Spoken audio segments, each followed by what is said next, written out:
JFAZ TV, Yehoshua Hamashia au centre de notre message. JFAZ TV, gagner des âmes pour Yehoshua et servir les autres, voilà pourquoi nous existons. Émissions, conférences, prières, enseignements, informations et films. Réveil, réforme dans l'amour, la sanctification et l'excellence. Abonnez-vous et activez la cloche de notification pour ne rien rater.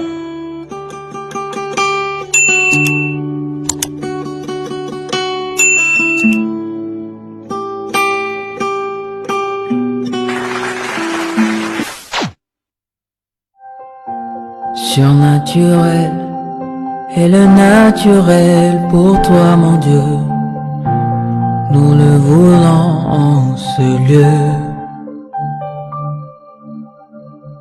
Surnaturel et le naturel pour toi mon Dieu, nous le voulons en ce lieu. Surnaturel et le naturel pour toi mon Dieu, nous le voulons en ce lieu. Surnaturel et le naturel pour toi mon Dieu, nous le voulons en ce lieu.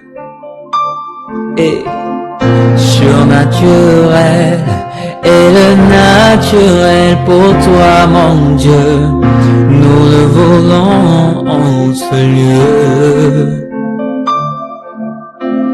Surnaturel et le naturel pour toi mon Dieu, et nous le voulons en ce lieu. Que ton onction descende sur moi et s'en descend. Que ton onction descende sur moi. Que ton onction descende sur nous. Que ton onction descende. Sois élevé, Elohim. Nous te bénissons pour ta présence. Oriente des familles ce matin. Oriente-nous au nom de Yehoshua. Nous allons lire la parole du Seigneur, Genèse chapitre 2, à partir du verset 18e. Il est écrit, nous lisons au nom de Yehoshua. L'Éternel Elohim dit, il n'est pas bon que l'homme soit seul, je lui ferai une aide semblable à lui. L'Éternel Elohim forma de la terre tous les animaux des champs et tous les oiseaux du ciel, et il les fit venir vers l'homme pour voir comment il les appellerait, et afin que tout être vivant portât les noms que lui donnerait l'homme. Et l'homme donna des noms à tous les bétails, aux oiseaux du ciel et à tous les animaux des champs. Mais pour l'homme, il ne trouva point d'aide semblable à lui. Alors l'Éternel Elohim fit tomber un profond sommeil sur l'homme, qui s'endormit et prit une de ses côtes et renferma la chair à sa place. L'Éternel Elohim forma une femme de la côte qu'il avait prise de l'homme. Et l'homme dit, voici cette fois celle qui est os de mes os et chair de ma chair. On l'appellera femme parce qu'elle a été prise de l'homme. C'est pourquoi l'homme quittera son père et sa mère et s'attachera à sa femme et ils deviendront une seule chair. L'homme et sa femme étaient tous dénis et n'avaient point honte. Voilà.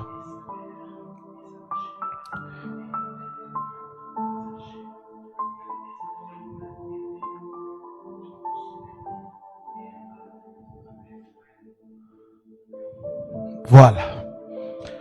Je vous salue au nom précieux de notre Adonai Yehoshua Hamashiach. Je salue nos bien-aimés qui nous suivent en direct.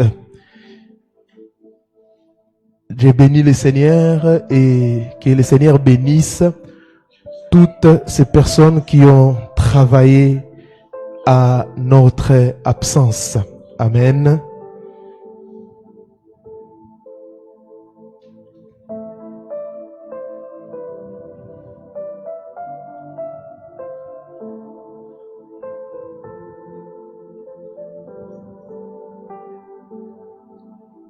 Et nous sommes bien arrivés. On était arrivés hier à Kinshasa. Nous bénissons le Seigneur pour ça. Acclamons le Seigneur.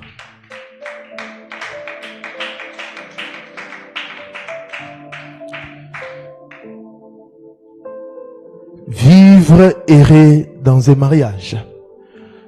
Je crois le dimanche passé, avant mon voyage, je vous ai parlé sur les mariages. L'Église, dans son ensemble, la grande communauté J-Phase internationale, comme je vous avais dit, le Seigneur nous a donné une mission aussi particulière à ce qui concerne la famille. La famille, c'est-à-dire les mariages, les enfants. Parce que même dans la Bible, c'est aussi dans la doctrine. Si personne ne dirige pas bien sa propre maison, cette personne ne peut pas diriger l'église du Seigneur. Donc même pour servir Elohim, cela est conditionné par la famille. Et c'est pour cela nous avons aussi, une fois ou deux fois le mois, chaque dimanche, les premiers ou les derniers dimanches du mois, nous parlons de la famille, nous parlons du mariage. Car nous devons avoir des familles stables, des mariages stables. Et l'église aussi sera stable. Donc la stabilité de l'église dépend aussi de la stabilité de la famille. Les textes que nous venons de lire ce matin encore, nous avons lu aussi ces textes la fois passée. Vous allez voir que c'est Elohim qui a institué les mariages. C'est Elohim aussi qui a fait des arrangements. On l'appelle Yahweh migré, Elohim des rencontres. Ce n'est pas Adam qui a pris l'initiative. C'est Elohim qui a fait les constats. Il a dit, il n'est pas bon que l'homme soit seul. C'est Elohim qui a fait les constats. Il y a des gens dans leur vie, il est bon qu'ils puissent être seuls. Parce qu'ils ont un mauvais caractère, un mauvais comportement, ou parce que ce n'est pas encore le temps d'Elohim. Et c'est pour cela que vous devez comprendre le célibat. Le célibat n'est pas une malédiction en soi. Le célibat, c'est un temps où la personne qui aspire au mariage, bien entendu, car le mariage, ce n'est pas pour tout le monde. Il y a des gens qui se marieront jamais, qui se marieront pas. Ils mourront célibataires, ils resteront célibataires. Alléluia, ce n'est pas un péché d'ailleurs au ciel. J'avais posté ça, les gens ont rigolé, mais c'était une bonne leçon. Alléluia. Une relation qui te fait réfléchir comme un ingénieur en bâtiment, bien aimé dans le Seigneur. Il faut casser ça. Amen, hein? Parce que même les célibataires iront au ciel.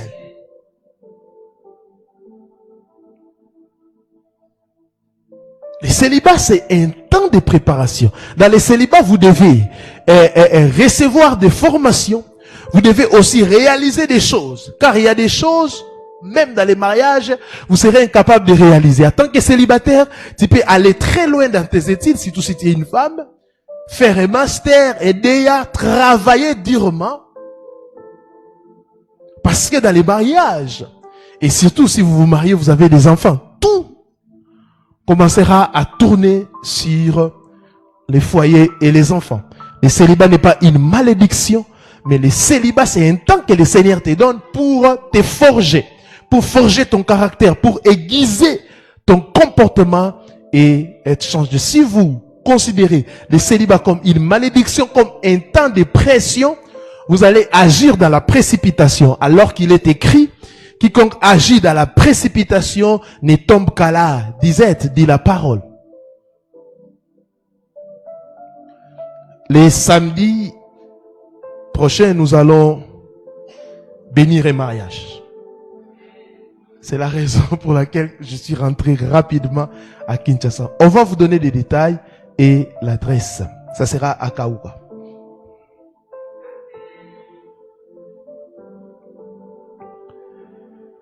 Comme je le disais, le mariage est une institution divine, voulue et établie par Elohim dès la création. Voulue et établie par Elohim dès la création. Bien aimé, vous savez que quand une chose vient en premier, c'est-à-dire que la chose est très nécessaire. L'importance d'une chose, on peut aussi les remarquer par rapport à quoi? Pardon?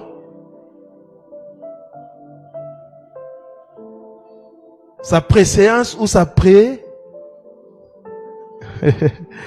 Alléluia. C'est établi par Elohim dès la création. Il a créé l'homme et il a constaté qu'il n'est pas bon que l'homme soit seul. Et la deuxième chose, il a créé une femme pour qu'il a institué le mariage, pour que le monde puisse se multiplier. Il ne s'agit pas d'un simple contrat humain, non. Mais d'une alliance sacrée entre un homme et une femme et Elohim. Souvent, nous les chrétiens disons que le mariage c'est entre un homme et une femme. Mais nous oublions Elohim qui a institué le mariage. Alléluia. Il y a un homme et une femme et Elohim. Parce que c'est lui qui a institué le mariage. Même si tu ne crois pas, tu es athée, tu ne crois pas à Elohim, sache que, oh, d'ailleurs, est-ce que les athées existent?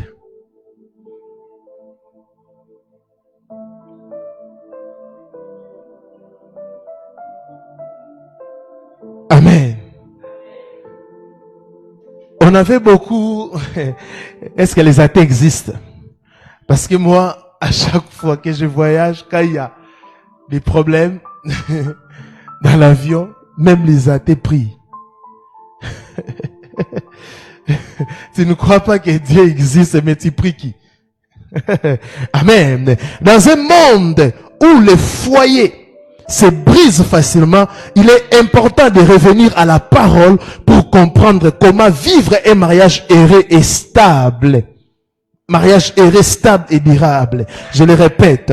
Dans un monde où le foyer se brise facilement, il est important de revenir à la parole pour comprendre comment vivre un mariage heureux, stable et durable. Alléluia.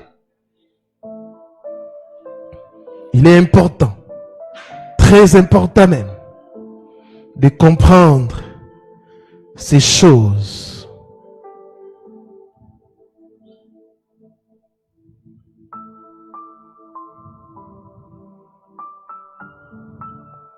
Il est très important.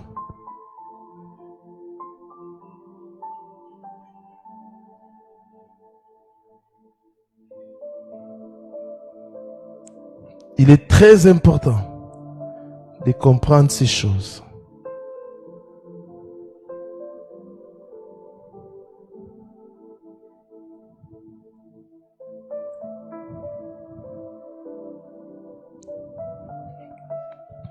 Parce que dans ce monde actuel,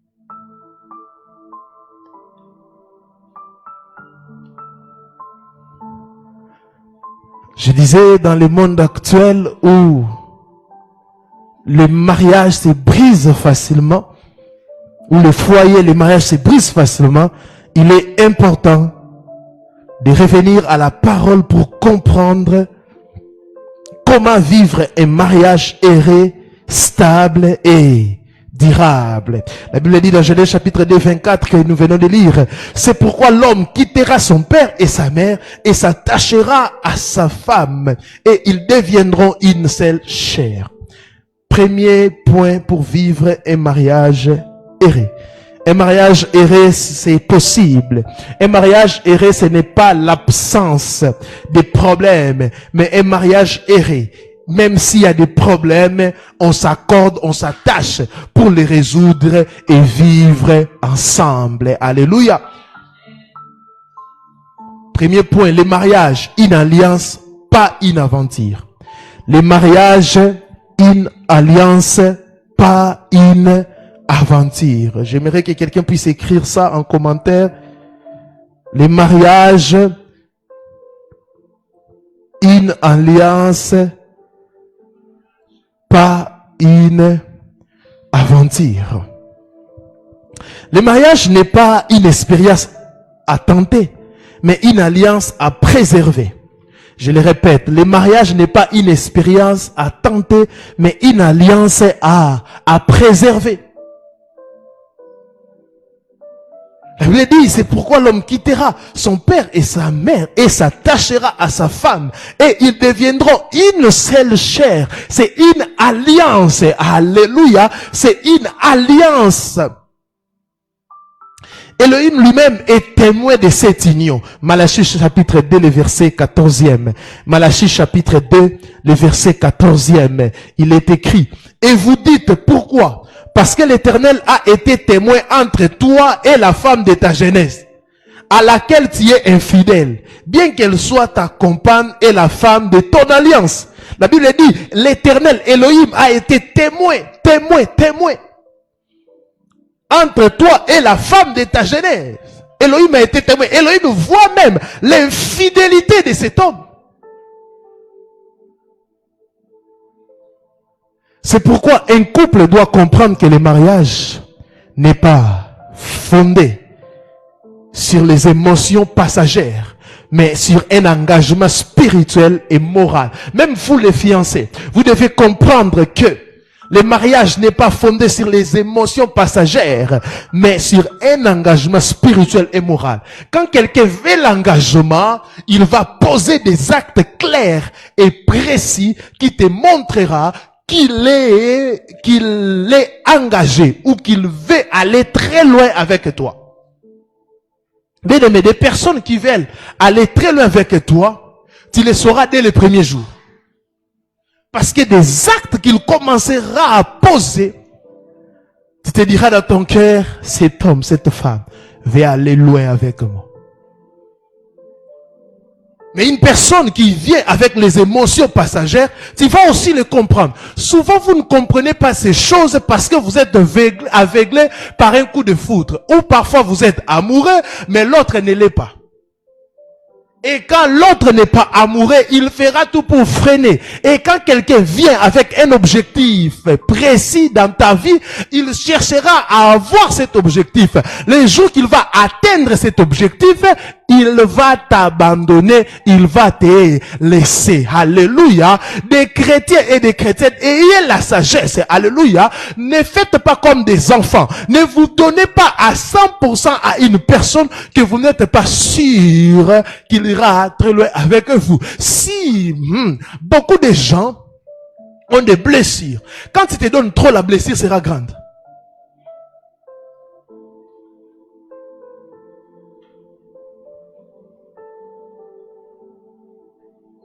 Et tu diras, c'est de la faute de qui? C'est de ma faute. Parce que, l'ami Pessa qui est aveuglé.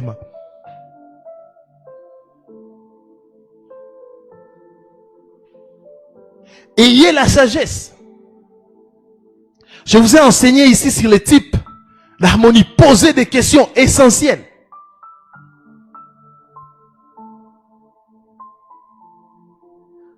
C'est pour cela que j'avais posté, pendant que d'autres couples parlent des projets, des bonnes choses, toi avec ton dragon, vous êtes en train de faire des compétitions qui va écrire en premier. Tu aimes quelle couleur? Est-ce que quelqu'un qui aspire au mariage peut poser ces genres de questions?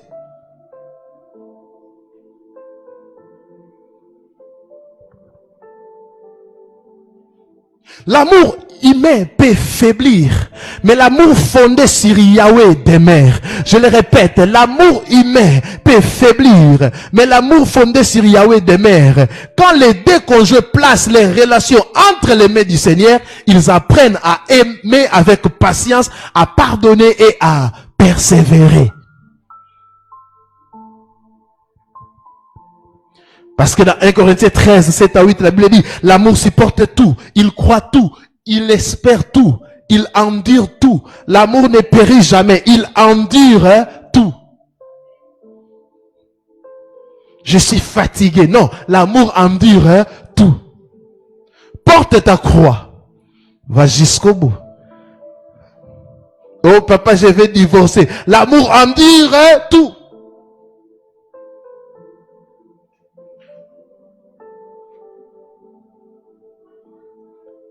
Le mariage n'est pas comme une chaussure. Quand ça ne te convient plus, tu changes, tu achètes une autre. Non. Le mariage, c'est une chaussure. Mais si ça ne te convient pas, cherche un moyen pour que ça puisse te convenir. C'est pour cela, vous les célibataires, vous qui avez encore le choix, faites les choix avec beaucoup de sagesse, tout en priant, et laissez-vous s'accompagner.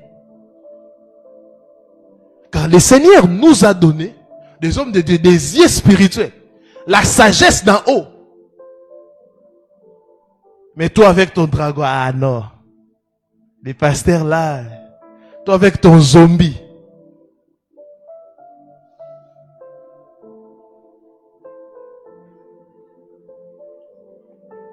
Deuxième chose, pour vivre un mariage erré, mettre Yahushua au centre du mariage. Mettre Yahushua au centre du mariage n'est pas un slogan.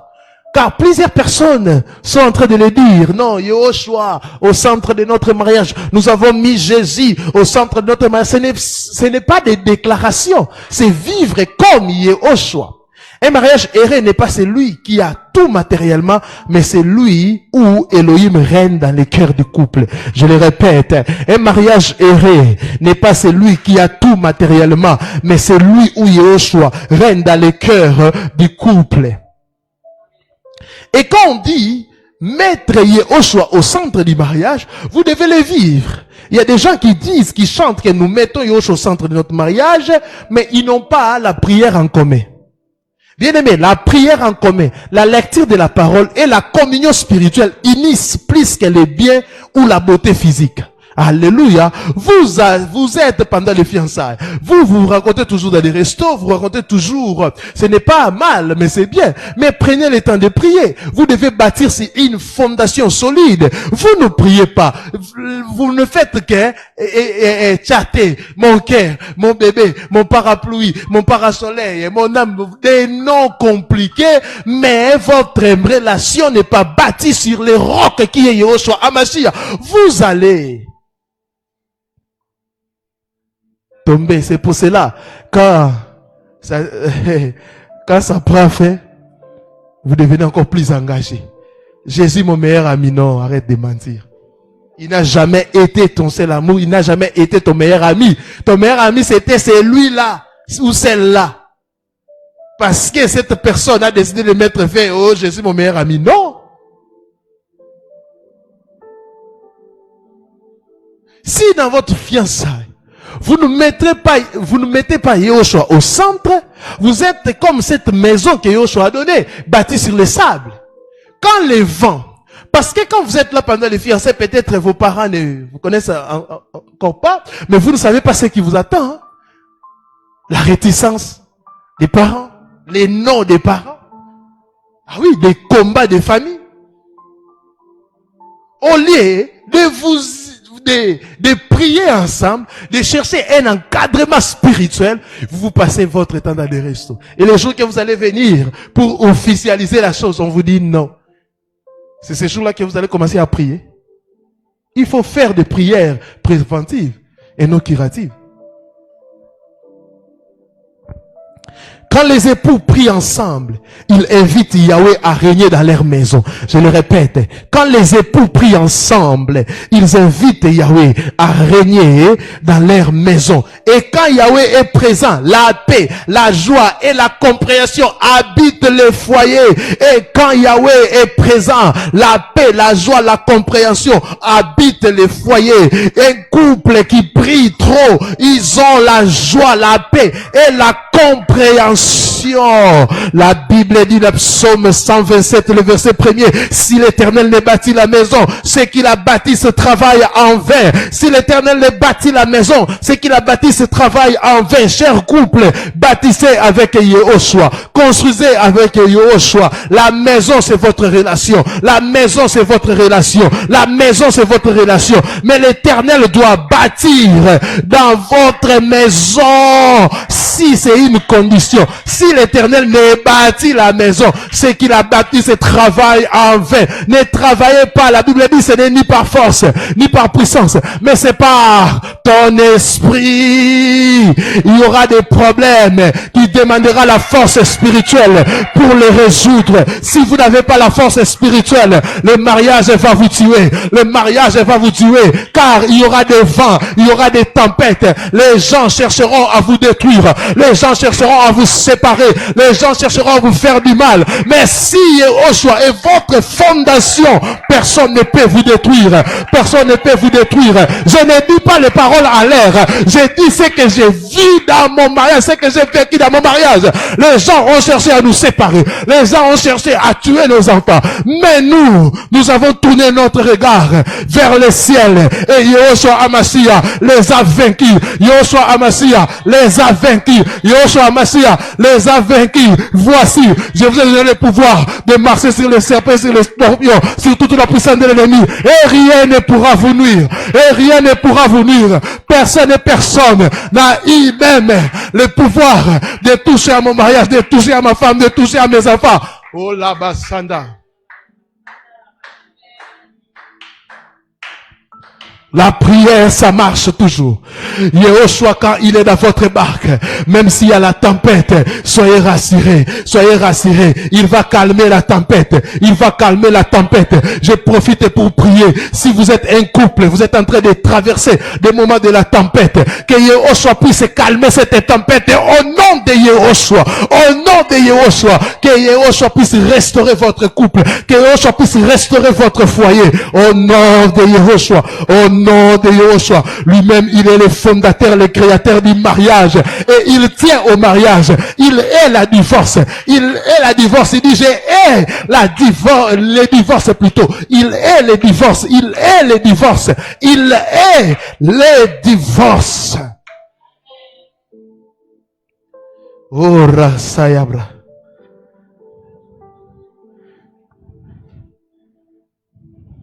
Si l'Éternel a bâti la maison, c'est qu'il a bâti ce travail en vain.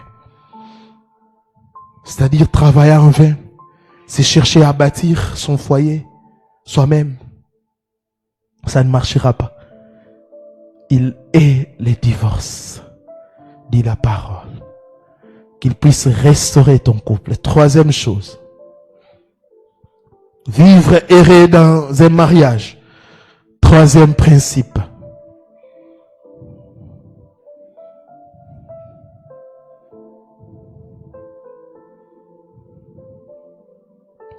L'amour et le respect mutuel. Pilier du bonheur conjugal. Wow. L'amour et le respect mutuel. Pilier du bonheur conjugal.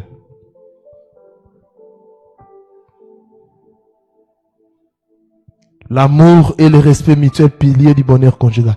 L'homme et la femme ont chacun un rôle divin dans les mariages. Ouais, si vous ne le savez pas. L'homme est appelé à aimer sa femme comme Christ a aimé l'Église. La femme est appelée à respecter son mari et à lui être une aide précieuse. L'amour et le respect mutuel, pilier du bonheur conjugal. Quand ces deux principes sont observés, le foyer devient un équilibre. Le foyer devient un lieu d'équilibre, de tendresse et de compréhension. quand chacun joue sa partition, quand ces deux principes sont observés, le foyer devient un lieu d'équilibre, de tendresse et de compréhension. Le mari qui valorise sa femme la rend confiante et épanouie. La femme qui honore son mari les rend forts et responsables. Ensemble, ils reflètent l'image d'Élohim sur la terre. Ephésiens 5, 25 dit, Marie, aimez vos femmes comme Christ a aimé l'Église. Marie, aimez vos femmes comme Christ a aimé l'Église. Christ a aimé l'Église jusqu'à se donner pour le salut de l'Église. Un mari qui ne fait pas des efforts, un mari qui n'est pas capable de se donner totalement à sa femme, ce n'est pas un bon mari.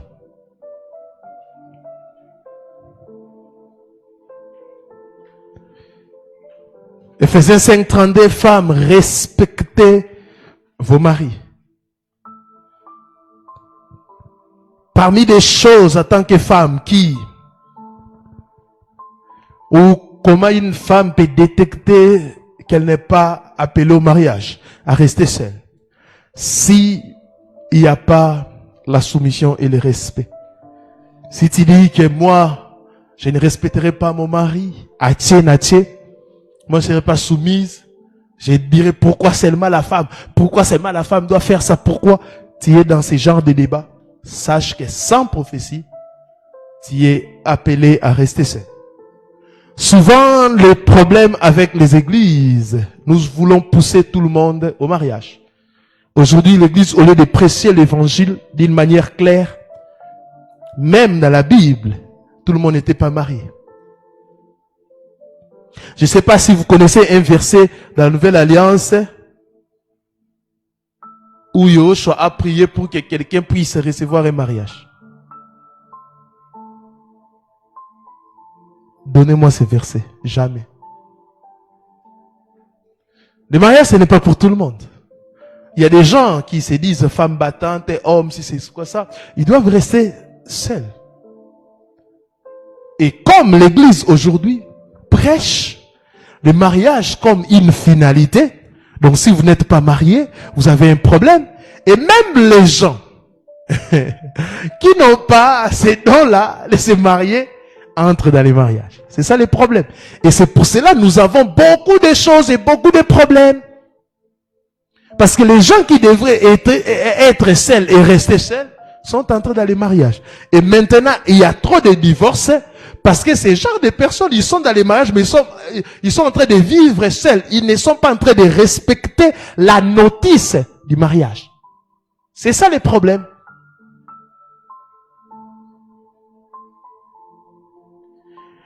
Et quand nous parlons de ces points, l'amour et le respect mutuel, il y a une chose que vous devez faire pour vivre heureux dans les mariages, c'est-à-dire comprendre la manière dont l'autre fonctionne. Comprendre le monde de la femme. Et je vous ai déjà enseigné sur ça, le monde de la femme et le monde des hommes. Si tu ne comprends pas, là c'est d'une manière générale, mais tu dois comprendre la manière dont ton conjoint fonctionne. Tu dois comprendre la manière dont ta femme fonctionne pour que vous puissiez vivre dans un mariage heureux. Tu sais que ma femme n'aime pas telle chose, mais tu le fais quand même. Tu sais que mon mari n'aime pas telle chose, mais tu le fais quand même. Comprendre la manière dont l'autre fonctionne. À d'autres termes, mets-toi à la place de l'autre. Quatrième secret. Vivre heureux dans un mariage. La communication, les secrets de la paix. La communication, les secrets de la paix. Beaucoup de couples se détruisent faute de communication. Alléluia. Beaucoup de couples se détruisent faute de communication. Apprenez à parler avec amour. Écoutez avec attention et pardonnez sans tarder. Apprenez à faire quoi? À parler avec amour, écoutez avec attention et pardonnez sans tarder. Parlez avec amour. Ça, Je ne sais pas si on doit donner une formation, je ne sais pas. Bon, il y a aussi des blessures, il y a aussi la manière dont la personne a grandi. Mais, vous devez rester, quand vous devenez chrétien, le Saint-Esprit doit vous briser. Alléluia, vous changez.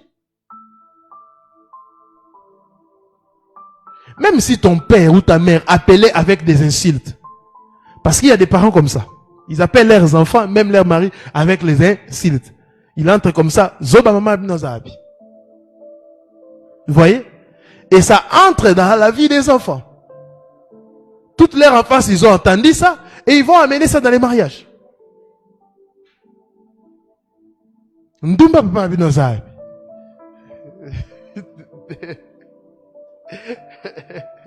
Vous voyez ça? C'est pour cela, chers parents, il faut faire très attention avec tout ce que vous faites devant les enfants. Plusieurs parents ont détruit l'avenir de leurs enfants à cause de ça. Parlez avec amour.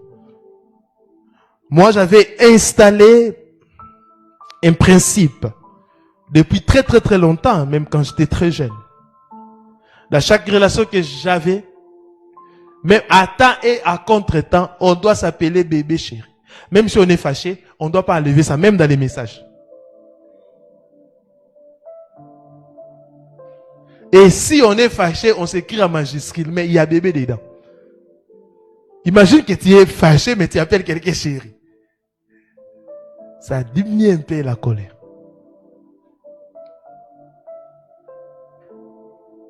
Mais quand ça devient Shadrach, yo.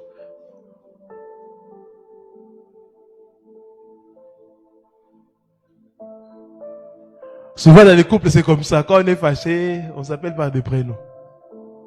Non. Continue à l'appeler chérie, continue à l'appeler bébé. Fâche-toi, tu dis, chérie, toi t'es... Alléluia. Alléluia. Fâche-toi, tu dis, chérie, bébé.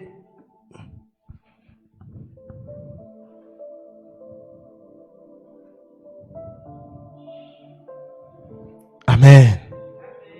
Amen. Écoutez avec attention, pardonnez sans tarder. Les silences plus prolongés créent des murs, mais les dialogues sincères construisent des ponts. Les dialogues sincères construisent des ponts. Alléluia.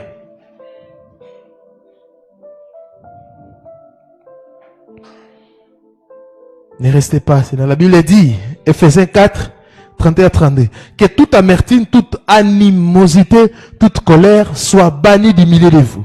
Soyez bons les uns envers les autres, compatissants, vous pardonnant réciproquement, comme Elohim vous a pardonné en Christ. La communication, communiquez à tout moment, communiquez à tout moment. Ne communiquez pas. Souvent, je crois, quand les gens sont dans les fiançailles, ils sont en train de communiquer beaucoup. Dans les mariages, ils ne communiquent plus. Ils deviennent des couples gestionnaires. Les enfants mangent telle chose, telle. Non, non. La conversation ne doit pas toujours être basée sur les enfants ou la maison, tout ça, ou vos factures. Mais aussi parler en tant qu'amoureux.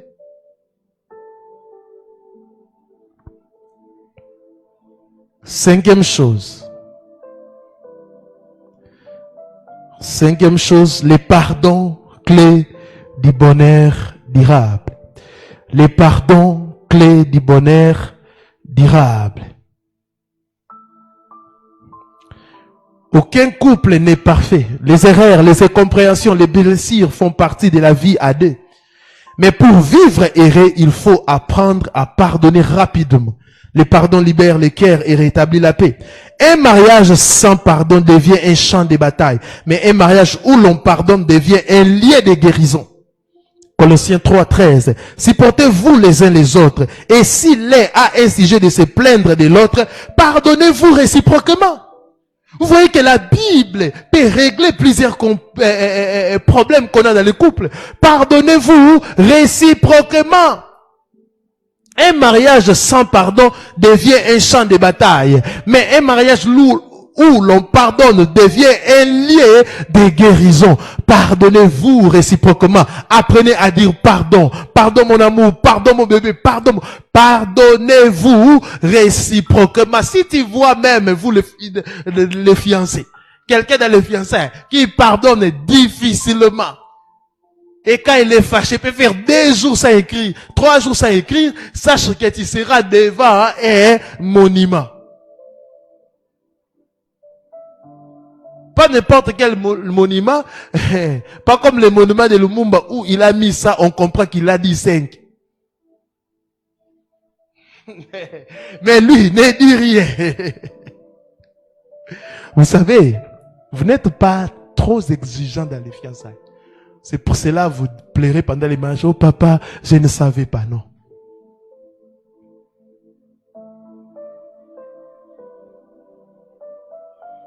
Même si il y a des gens qui disent, ah, ouais, salanga moutouna, salanga t'es bon. Elle est la première personne, pardonne.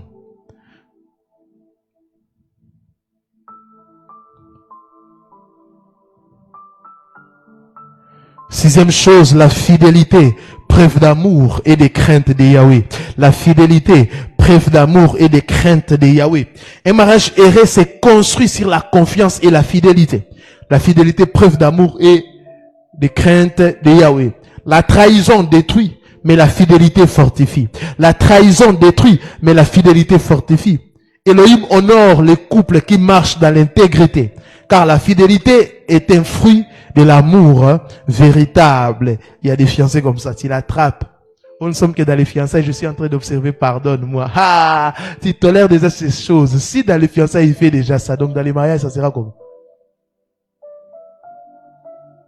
Ça sera la fête. C'est la fête des parents. Que le mariage soit honoré de tous et les lits conjugales exemptes de suivre. Hébreux 13, le verset 4.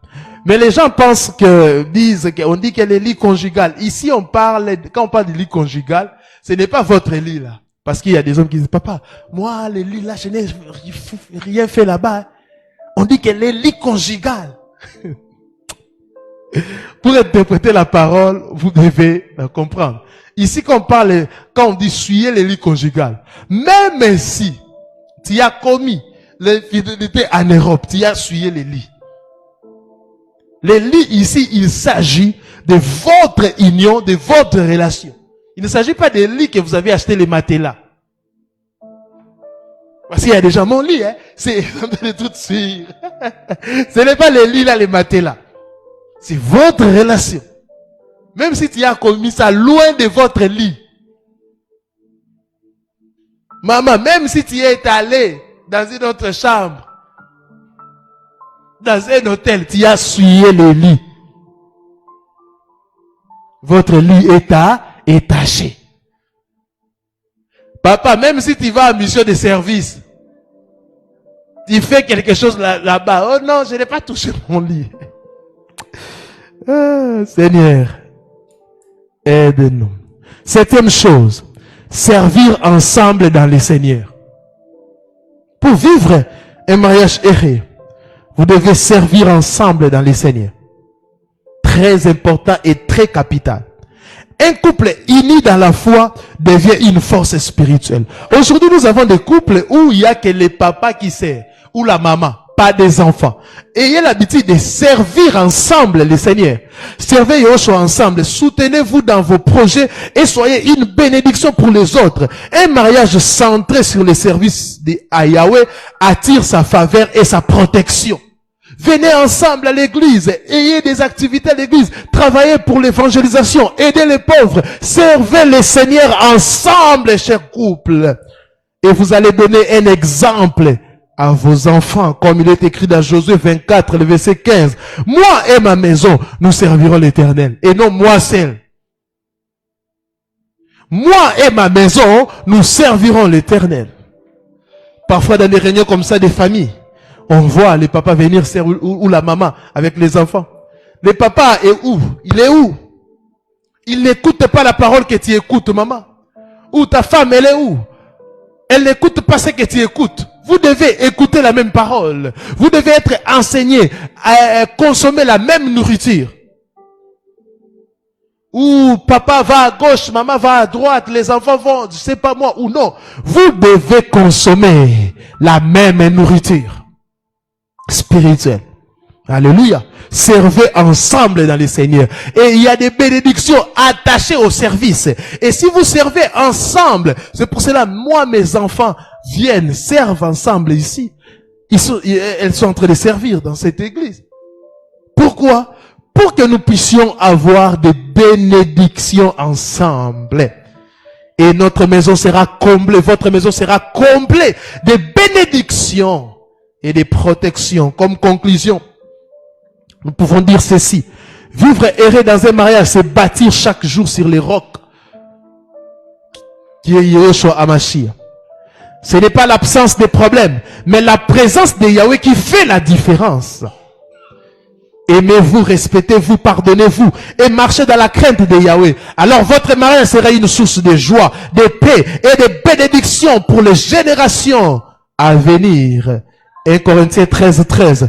3 choses des mères. La foi, l'espérance, l'amour. Mais la plus grande d'entre elles, c'est l'amour. C'est l'amour.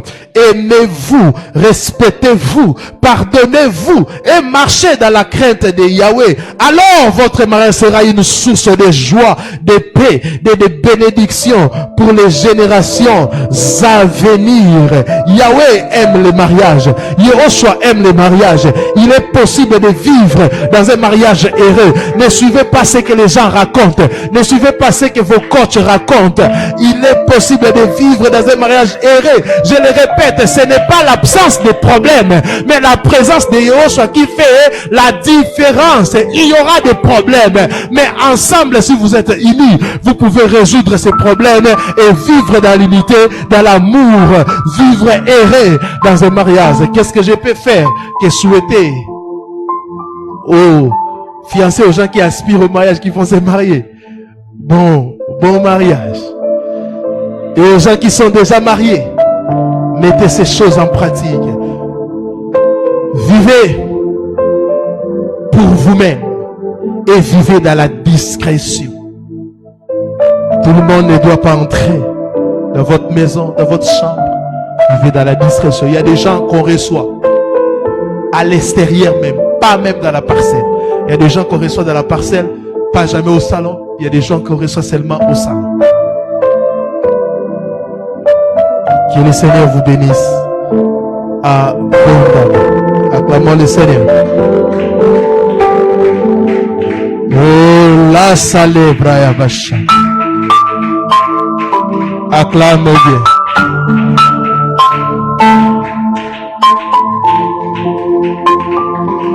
Acclame bien le Seigneur.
Tu es célibataire, prie que le Seigneur t'aide à mettre tout ce que tu as écouté ce matin en pratique. Tu es marié aussi, priez Priez ensemble avec votre épouse. Priez ensemble avec vos enfants au nom de Yahushua mon Dieu.